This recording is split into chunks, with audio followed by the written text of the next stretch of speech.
Good. Bernard, do you want to kick us off, sir? Yeah. James, I suppose before we look ahead, do you want to look back, sort of reflection on the game weekend? Mate, you won best dressed in here anyway. You look $1 million. Second best dressed. Reflection on the game. Very, very good. We had probably a 30-minute purple patch right at the start where we did everything we wanted to do, and we came out with a fairly decent buffer. I guess probably post that we put ourselves under a bit of pressure, and I guess we handled a bit of that pressure well. But the problem was that we put ourselves under it. We gave them a lot of access, something that we said we didn't really want to do. And away from home, you've got to win all those little battles. We just gave them too much opportunity. How much better do you think you need to be this week? A lot, yeah. Obviously, it's a whole new beast around the corner. Fortunately, we're playing France at home, and a lot of those 50-50 calls hopefully will go our way. But we know if we get across our own detail, we can hopefully do a job. France weren't at their best for the weekend. Is that a good or a bad thing? It doesn't, they're a world-class side. They've shown it for a good couple of years. They've 9-10 combos, pretty scary. Their back rowers are world class. They've got a midfield that's very dangerous and a back three who would put the shivers up most teams. So when you look across individually, they've got some pretty good firepower. So hopefully they don't string it all together. Yeah. Is it Bill's a grand slam decider? Would you go Jesus. Not really. No, it's the second game of the Six Nations. I don't want to get too far ahead of ourselves, and I'm sure they'll be saying the same things. It's the old cliche, one game at a time, and we'll take it like that.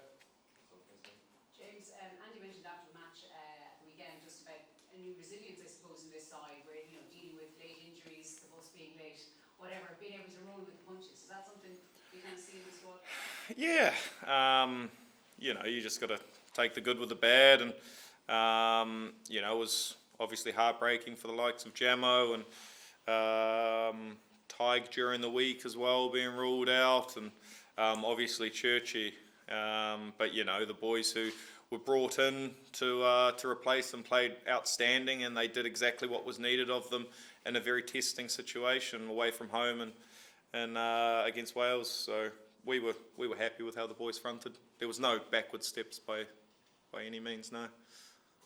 Dave, you've been involved with the squad for a good few years. Just to go on to that point about the last minute inconveniences, do you feel as a team now you're better equipped to deal with those kind of things than you might have been 5-6 years ago? Definitely, yeah. I think Faz likes that little bit of pressure, those kind of situations where maybe players drop out and see how lads react, and I think the squad is in such a place now. It's next man up. You see that in training during the week, how competitive it is. We actually said over in Portugal when we were training both teams against each other that you wouldn't know which team is actually playing against Wales, which is, I think, a great headache for the coaches. So it's in a great spot. And what point on Saturday did you get pulled aside and get told, all right, you're talking out today?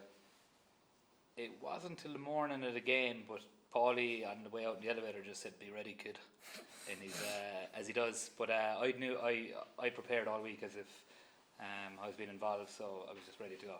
And just from your own personal point of view, then obviously you had played since the end of the last Six Nations with Ireland, and you'd missed out on the main squad in the autumn. Was there a point maybe in the last few years? Did you think you were kind of just on the outside looking in, trying to sneak back in? How much did you think you could get back in the Six Nations? I had a bad injury at the end of that Six Nations. I'd get 2 discs shaved in my neck, and you're out for a considerable time, and you're looking on and you're seeing what the team is building, what Faz has built here. I was actually chatting with Pete the other day at dinner. We were just saying, obviously everyone talks about how good an environment is here, and it's not rubbish. Like, it actually is a real enjoyable place to be, but it comes from the top down. Faz has got great people in, and it filters down to the players. It's such a good place to come in and get better every day. And as I said, I was not involved. You're watching on and you're desperate to get back in, and Fortunately, you know, I just put my head down and worked away and got myself back in. But it's where you want to be. It's an incredible environment and tough task this weekend, but it's a great place to be. For the scrums, then France came well out on top of the scrums we played last season. Obviously, it's going to be a massive area of focus again this week. Yeah, it's a huge area. There's no shying away from the French scrum. You know, you look at the top 14, you look at France. It's what they base their game around. So it's going to be a big challenge for us, but we'll put all the steps in ready to be prepared for it. And Dave, just when you said there that you were watching on, hoping to get back into the squad, was there ever any doubts? I wasn't. I was hoping, yeah, but I believed. You know, I had massive belief in myself that I would get back in if I could get back fit. It was the worst injury I ever had. I lost kind of power down my hand through getting those discs shaved, and it was and unnerving at times, wondering would the power ever came back. It was a couple of months with the great S&C and rehab coaches down in Munster, and it just wasn't coming, and then all of a sudden it came, and once I saw a bit of light I went with it and just built myself back up and worked away to try and get back in. So I'm feeling very fortunate to be in here, and I suppose you don't know the saying, you don't know what you have until it's gone. You know, really resonates with me now. You know, you're out of the environment through injury or selection or whatever, and then when you get a second crack at it to get back in, you want to take it with both hands and make sure you're in here as long as you can. James, notwithstanding you to follow somebody who's just quoted Joni Mitchell there, very good. You know, that's a bit gone. Yeah. All right. There was some certain fear on the Leinster websites and stuff like that you weren't coming back when you disappeared back to Yeah, had to catch a bit of sunshine before. yeah. So could you just, I appreciate it's a personal matter, but Yeah. could you just tell us you're back for good, or you're back for long? Nah, mate, I'm. You can't get rid of me, unfortunately. I'm like a bad smell, and sure, look, I'm back. I'm not going anywhere, and look, I'm ready to rumble. Yeah. Yeah, and were you delighted to be back? I mean, straight Yeah. back in with a situation where Andy just welcomes you back in straight, pick up stuff. Did you feel as though you felt you got in pretty quickly? Yeah, well, like, you know, I'd told Faz that I had to pop home for a couple of weeks, and you know, I'd got in touch with Jo and all the medicals and everything, and we got across everything I needed to do to make sure when I did come back I hit the ground running, and you know, came back and straight into Portugal. It was the first time I trained with a team for 3.5 weeks, and you know, I felt like I was in great shape, and you know, like I said, I didn't skip a beat. You know, I made sure I got across everything, and you know, Breakaway try the weekend. He was at home doing speed work for a couple of months. nice. Yeah, it was good. You know, it was nice to, I guess, be given the opportunity, and that trust was there. That Faz gave me the opportunity after some good training, and to be able to put in a performance that the team was happy with. That's all that really matters. Yeah. Has Mike Hansen been thrown out of the band? Have he got a horrible haircut? Man, he's got a horrible haircut at the moment. He is. My wife, he looks like a bit of a Karen at the moment, eh? Like he's going to ask for the manager. So he's no, he's sure. Look, Mac, nothing's going to stunt him from his how he is. So no, it's. Joe, just the French team didn't look much like Grand Slam winning team last year. How much better do you expect them to be? You know, like I know they would be disappointed with their performance against Italy away, and credit to Italy, they fronted up physically. That first half was very, very messy. I think both sides would say that, and then the second half was a proper test match, and came down to a few moments that France ended up winning. There was a kick battle into Italy giving away a penalty, went to a maul, got around the corner, and Jalabert scored. So that there was a telling sign. But we know that a different French beast, the French that we know, is going to turn up, and we're prepping for that, and can't wait for the opportunity to test ourselves against, you know, the team that won the Grand Slam last year. Just a question that was asked on television. You know, if you can't beat France in Dublin, how can you beat France in the World Cup in France? Jeez, great question.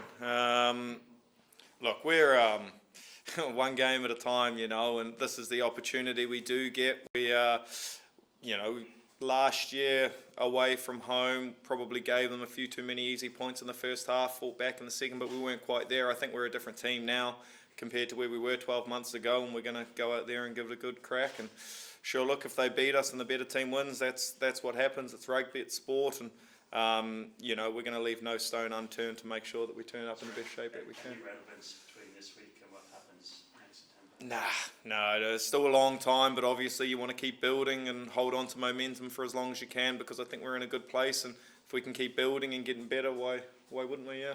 That's one of the things that Andy said about last year was that Ireland failed to be themselves against France to begin with in that game. When Andy talks about being yourself, what is that identity? It's you know, it's imposing a game that we know we can play. You know, it's tight shapes, it's at the line, it's being combative and physical, and it's very, very easy to say, and then you go to France and get walloped in the first few contacts and you start second guessing yourself. But you know, that's going to happen. It happens in a game where you're going to lose a few battles and have to play a bit smarter, but at the end of the day, we know that we've got a shape that can break down most teams if we get our own stuff right. And the French are physical. I think it would be silly to say that they're not bigger than us. We think we're fitter. If we can get around them, work around into next holes, and hopefully get a couple of weak shoulders and stay on top of them, it sounds very easy to do, but obviously teams struggle to do it, you know. You know, like I said, man, we're just going to go out and play our rugby and see how we go. And what is Andy's messaging of that? How would you describe the way that he is with the team and the sort of environment he's developed? He encourages you to be yourself and not take away from the fact of this, I guess, the skills and the point of difference that you have as to how you got into this position, and then it's finding a way around a structure that Andy puts in front of us to make sure that we can express ourselves. And you know, we've got some freakish athletes as well. I think if you look at our back rowers at the moment, I mean, pretty dynamic, our 6, 7 and 8, and even our locks, Tig moving into a lock who was, you know, predominantly a 6 a couple of years ago. You know, it's very athletic and dynamic, and just giving those boys the opportunity to play at the line, play little tips inside, balls out the back, Sexto turning corners, having forwards there. You know, it's all part of the whole, you know, our whole system. And the quicker we can get off the ground and get into shape, I think we can cause some problems. The only Tier 1 nation Andy hasn't beaten, Andy Farrell's Ireland hasn't beaten, is France. Will that be irking him? I don't know. I mean, I know you can get as cliche as you want, but sure, look, it's the next game. It happens to be France. I didn't know that he hadn't beaten France. I haven't beaten France yet, so I wouldn't mind having a go at them as well. But like I said, they're a very, very good outfit, and I don't think you can take too much from last week. Credit to Italy, like I said earlier, but you know, we've got a fairly big challenge ahead, and we're gonna step fairly strong into it. Yeah. And James, could you talk us through your try from the weekend? It must have been a particularly satisfying. Yeah. He hasn't stopped talking about Oh it. yeah, it's like he said. I've been showing everyone the video, and no, man, it was funny. We watched it again this morning. A couple of phases beforehand, Pete gets a boot to the rib or something. I'm just screaming at him to just do something, and he ends up lazily falling into a tackle on the inside, and I'm thinking, oh no. And you know, Ports and Sheeno came around, and I felt we could just get into the space, and you know, Bigger put it in the bread basket, and the boys were surprised I made it all the way. And you know, it's pretty satisfying, I guess, because in a few years ago I wouldn't have done that. I would have done something pretty stupid. So What do you mean? sure, look, I would have tried to whack someone or shot in, or you know, and I just kind of was in the right place at the right time, and sure, look, that's all she wrote. Yeah. Thanks, guys. Cheers. Thanks, guys. Thanks, lads. Oi. Thanks, Cheers, mate. fellas.